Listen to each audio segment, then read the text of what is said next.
Welcome to the College Investor Audio Show, where we talk about the biggest issues impacting millennial money, from student loan debt to side hustles to building wealth. We will show you how to get out of debt so that you can build real wealth for the future. Question: what is satisfactory academic progress? That's the question, and we answer it today on the College Investor Podcast. Thank you so much for being here. If you are receiving financial aid, there are certain conditions you need to meet in order to continue receiving your aid. In a lot of cases, one of those conditions is that you need to be progressing towards graduation and a degree. That makes sense. But the exact definition of satisfactory academic progress, SAP, is set by each individual school. Typically, you need to maintain at least a 2.0 grade point average and take enough credit hours to be on track to graduate within 150% of the scheduled time frame for your degree. So what is SAP? Satisfactory academic progress is a measure of whether or not you're making sufficient progress towards a degree. Federal financial aid requires that you make progress towards your degree, but each school will set its own standards for what qualifies as SAP. So, if you're not sure what that looks like at your school, you should reach out to your school's financial aid office and ask.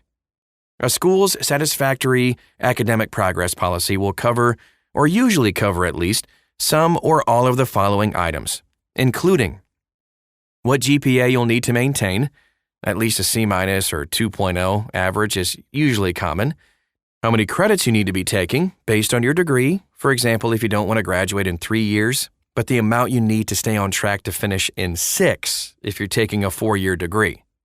How often they evaluate your progress and what will happen if you fail, and what you can do to appeal your school's decision if you're not making satisfactory academic progress. Let's take a look at how SAP is used for financial aid.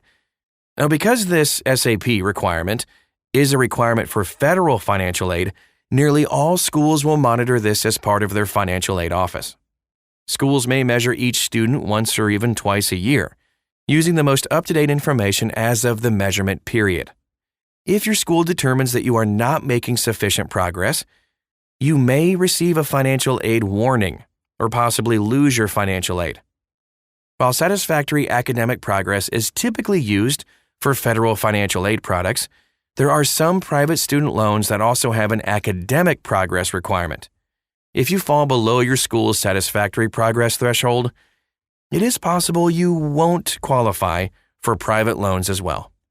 If you're not sure how progress is measured or required for your loans, contact your loan provider or loan servicer.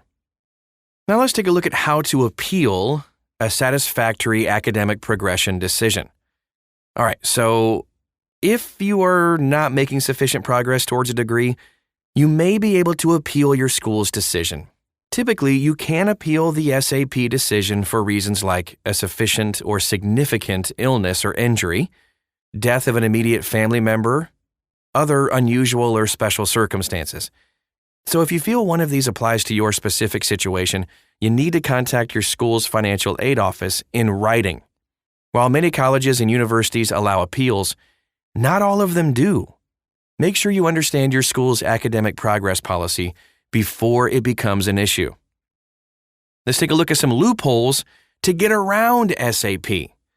If you find yourself in the situation where you're at risk of losing your financial aid due to not making satisfactory academic progress, you may have a few loopholes that you can take advantage of. One can be changing majors. Your school's policy may allow for additional time if you have switched. Another possibility might be to enroll in a different school. While these may sound like attractive options, they should only be used as a last resort. Colleges and universities may limit how often you can change majors in order to limit your ability to use this loophole. You may not be able or willing to change colleges, since that could represent a fairly significant overhaul and change to your life.